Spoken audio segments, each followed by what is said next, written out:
You're walking home at midnight. The streetlights flicker. Behind you, a creak. A labored breath.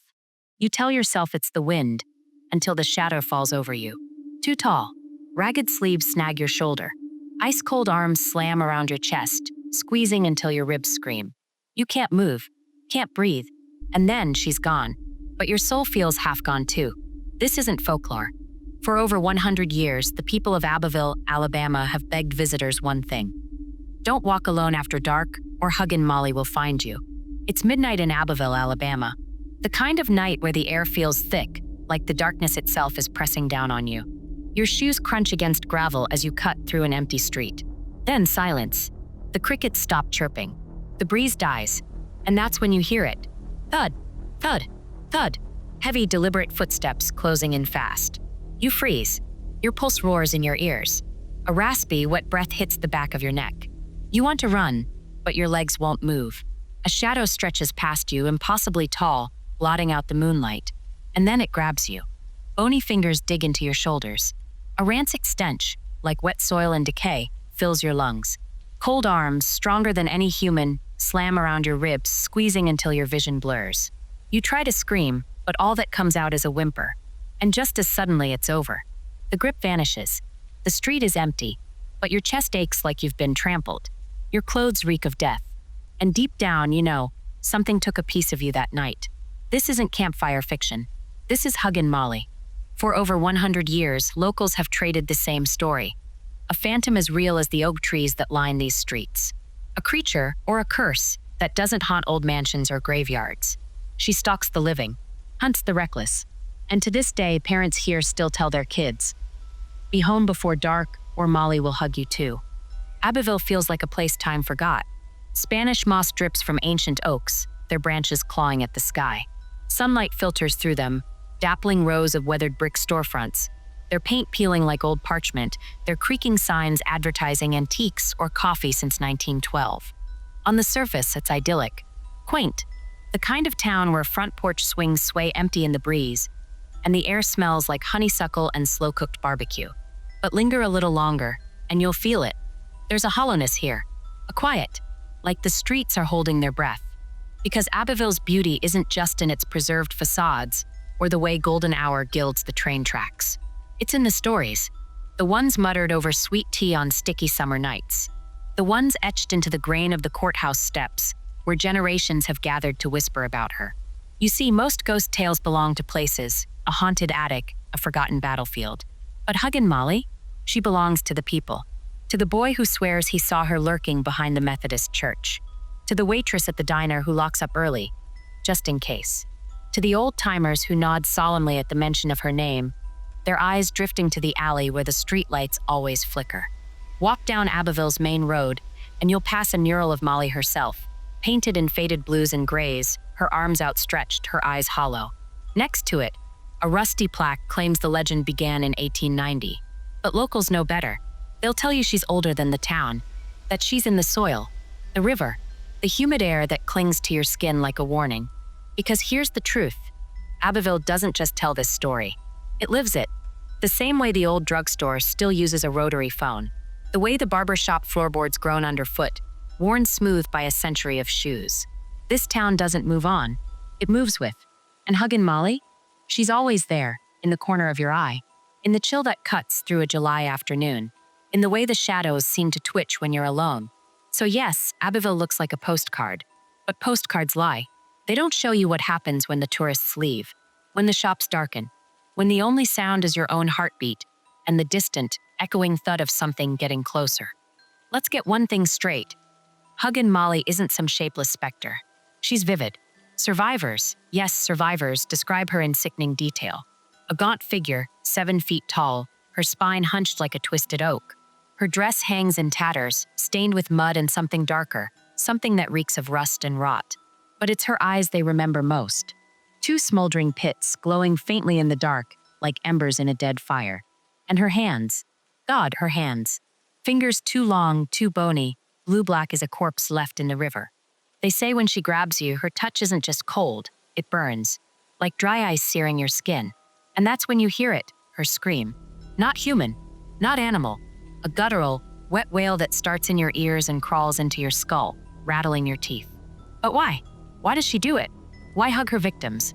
The theories are as twisted as the kudzu choking Abbeville's backroads. Some swear she's Sarah McCullough, a mother who lost her infant son to cholera in 1884. They say she roams the streets, clutching strangers, desperate to fill the void where her child should have been. Others claim she's a scorned schoolteacher from the Reconstruction era, punishing anyone who dares break her curfew. Then there are the darker whispers, the ones they don't share with outsiders. Like Old Man Haskins, who swore Molly wasn't born of tragedy, but of hate. He'd tell anyone who'd listen about a slave woman hanged near the railroad tracks in the 1850s, her arms bound tight as she cursed the town with her dying breath. You'll never sleep sound again. But here's what no one debates, her rules. Molly doesn't haunt tombstones or abandoned houses. She hunts the living, the drunk stumbling out of the tavern at 1 a.m., the couple parking by the levee after midnight, the kid daring his friends to shout her name 3 times at the edge of the woods. She doesn't care who you are, only where you are. Out too late, too bold, too alone. That's all it takes. And when she comes, you'll know. First, the smell, wet earth and spoiled meat. Then the footsteps, slow and heavy, like boots trudging through deep water. That's your chance. Your only chance. Because if you hear her rasping breath, if you feel that first frigid finger graze your neck, don't look back. Don't scream. Just run. Because once those arms close around you, the nightmares never stop. October 12, 1923. A Friday night in Abbeville. The kind of night where the moon hangs low and orange, like a rotten pumpkin. For teenagers sit in a dusty attic above the general store, laughing too loud, passing a bottle of bootleg whiskey. They're playing poker with worn cards, cigarettes dangling from their lips, joking about Huggin Molly. But she's just some old hag the cops made up to scare us, one says. They all laugh. But outside, the wind picks up. The attic's single light bulb flickers. By midnight, the game ends. The boys stumble out into the dark, still laughing, still brave. They split up at the corner of Kirkland Street. 2 head east toward the train depot. 2 go west, past the shuttered barbershop. The last boy, 16-year-old Jimmy Talbot, takes the shortcut home through the alley behind the church. It starts with the smell. Jimmy freezes halfway down the alley. A stench gets him, thick and sweet, like meat left in the sun. He gags, covering his mouth. That's when he hears it. A low, wet gurgle, like someone drowning in their own throat. His heart kicks into his ribs. He tells himself it's a stray dog, a drunk, but the sound doesn't move. It's right behind him. He turns. Nothing. Just the alley, lit by a single flickering street lamp. Then the lamp goes out. Something grabs him. Bony fingers clamp over his mouth. A forearm like an iron bar slams across his chest, crushing his lungs. He can't scream, can't breathe. The smell is unbearable now, rotten flowers, moldering flesh. He feels nails sharp as fishhooks digging into his sides. Hot blood trickles down his shirt. And then the scream, a shrill, ear-splitting wail that doesn't sound human. It's inside his head. When Jimmy wakes up, he's lying in the alley. His shirt's torn. His ribs ache like they've been kicked by a mule. And his hands, they're caked in dirt. But not just dirt. Black, oily streaks reeking of grave soil. He runs. Doesn't stop until he bursts into Doc Henderson's office, sobbing, snot running down his face. The doc thinks he's drunk or crazy until he lifts Jimmy's shirt. 5 jagged scratches rake across his ribs, deep enough to scar. And on his neck, 4 purple bruises perfectly spaced. Fingerprints. But Jimmy's not the only one. By dawn, 5 others stagger into the doc's office. Emmett Cole, 19, claims he was jumped near the railroad tracks. Thought it was a bear, he mutters, staring at the floor. His left arm's dislocated, dangling uselessly at his side. Mary Beth Sawyer, the preacher's daughter, sits trembling in the corner. Her Sunday dress is ripped at the shoulder. She won't speak, just rocks back and forth, humming a hymn, her collarbone mottled with fist-sized bruises. Then there's Frank Dillard, a grown man, a farmer built like a brick wall. He sits in silence, clutching a blood-stained handkerchief to his ear. When the doc pulls it away, the tip of his ear is gone, sliced clean off. The stories are all the same. A smell like death, a gurgling breath, arms like frozen steel, and that scream, that god-awful scream, that leaves their ears ringing for days. By noon, the whole town knows. Mothers drag their kids inside. Shopkeepers lock doors they haven't locked in decades. The sheriff organizes a neighborhood watch, though no one volunteers to patrol after dark. For weeks, no one dares walk alone. Families sleep piled into single rooms, lamps burning all night. They board up windows, hang crosses over doorways, salt the thresholds. But Huggin Molly isn't done. 3 nights later, old Miss Lula may hear something on her porch. She peers through the curtains and sees a silhouette. Too tall, too still. Its head tilts sideways like a bird studying prey. She drops the curtain, scrambles to her bedroom, and presses a Bible to her chest until sunrise. The next morning, they find her porch swing shredded, deep gashes in the wood, like claws. A week after that, the town drunk Harlan Mackey disappears. They find his hat floating in the river, and his shoes neatly placed on the bank, laces tied. The attacks stop as suddenly as they began. But Abbeville's never the same. Parents start checking closets before bed. Kids sprint home from school, even in broad daylight. And every October, when the air turns crisp and the moon glows orange, folks here still double-lock their doors. Just in case. Because they know the truth. Huggin Molly doesn't care if you believe in her. She believes in you. Time moves forward. Towns grow. People forget. But not here.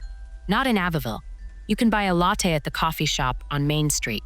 You can scroll TikTok on the bench outside the post office. But look closer. That mural on the cafe wall? It's not some cutesy folk art. It's her, Huggin Molly, painted in jagged strokes, her arms outstretched, her eyes hollow. The tourists take selfies in front of it. The locals avoid eye contact. Walk to the edge of town near the railroad tracks and you'll find a plaque. The words are worn smooth by decades of fingertips tracing the letters. Here lies the legend of Huggin Molly. 1890. The date isn't a mistake. It's a question. A dare. Parents here still tell their kids, be home before dark or Molly'll hug you. But it's not just a bedtime story. It's a ritual. A warning etched into the bones of this town. Why? Why cling to a tale that terrifies? Maybe because some legends aren't meant to die. Maybe because Huggin Molly isn't just a legend. Take the old schoolhouse. It's been closed for years, windows boarded up, playground swallowed by weeds.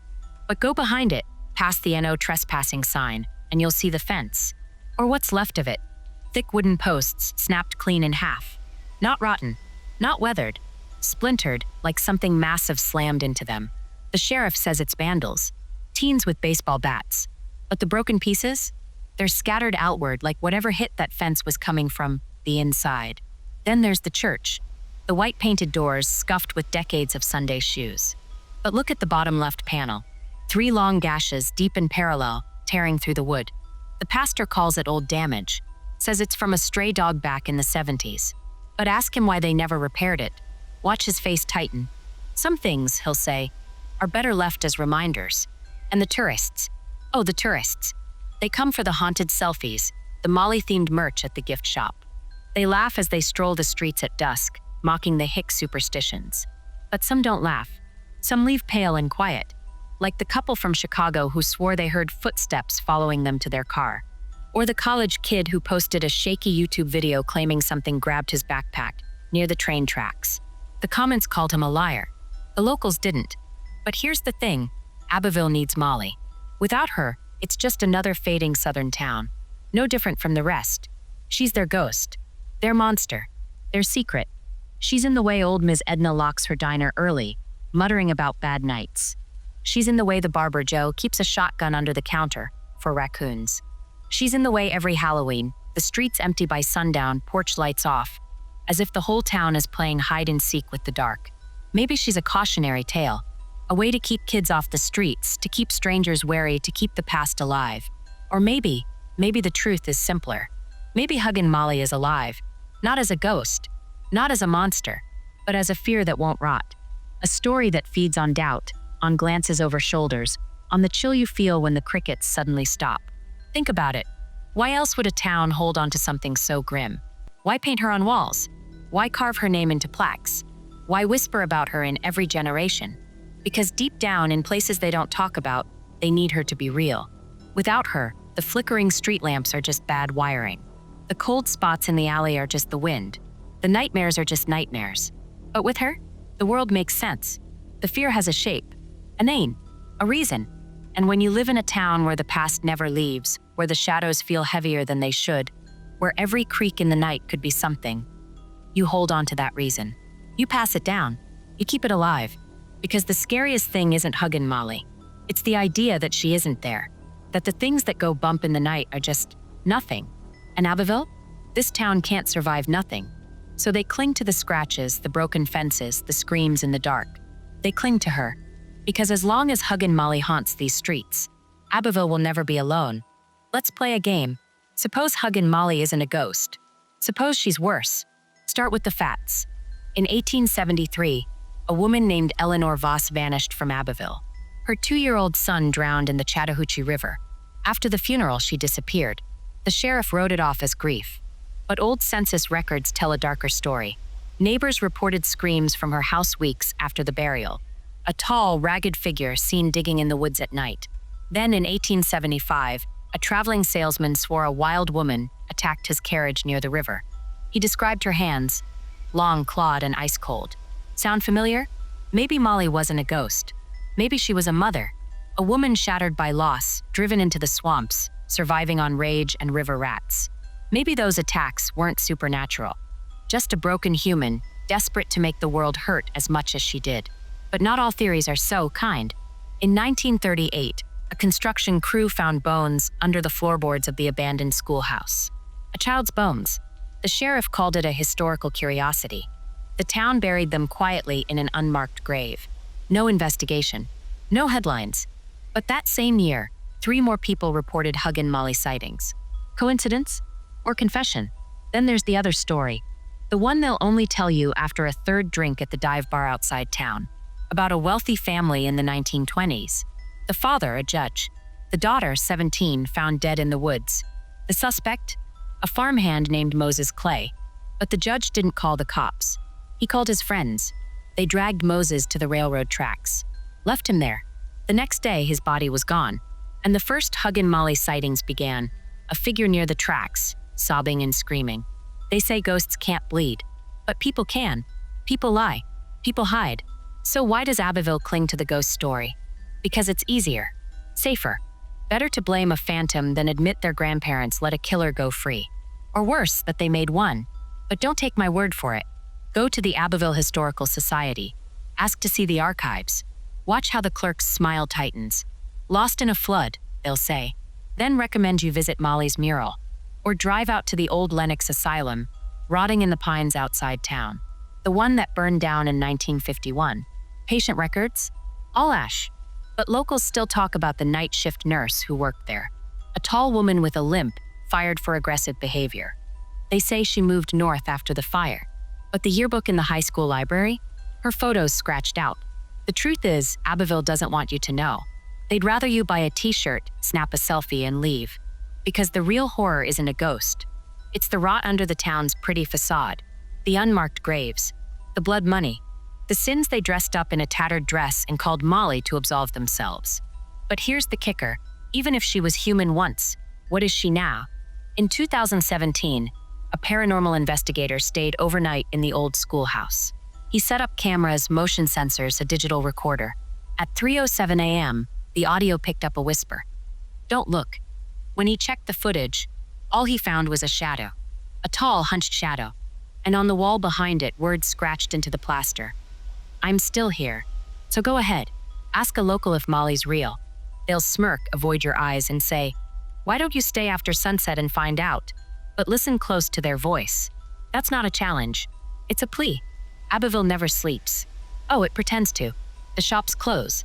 The streets empty. The porch lights flicker off one by one. But walk those quiet roads after midnight, and you'll feel it. The weight of 1,000 stares from darkened windows. The prickle on your neck like cold fingertips grazing your skin. Huggin Molly isn't just a ghost story. She's the breath down your collar. The shadow that steps when you step. The reason you lock your door twice.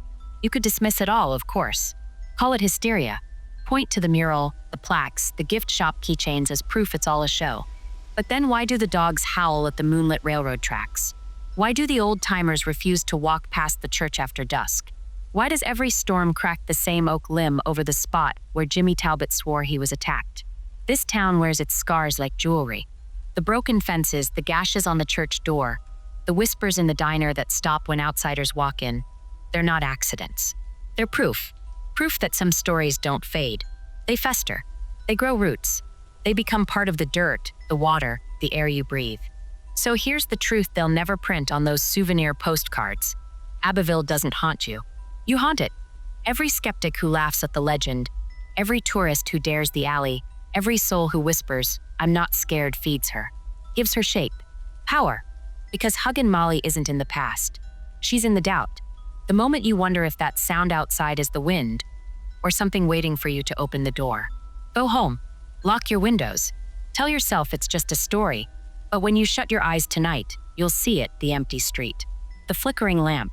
The shadow that's a little too tall, a little too still. And you'll wonder, was that always there? Or did it follow you back? So yes, sleep tight. Hug your pillow a little closer. And pray, if you still can, that when the cold creeps into your room, when the floorboards groan like something's shifting its weight, it's just your imagination. But Abbeville knows better. So go ahead, turn off the lights. Tell yourself it's just a story, but somewhere in Alabama, a shadow just tilted its head and smiled. If you dare to keep unraveling the world's darkest secrets, hit subscribe. Leave a like if you felt something watching you through this video, and share with anyone brave enough to walk alone after dark. Until next time, keep the lights on.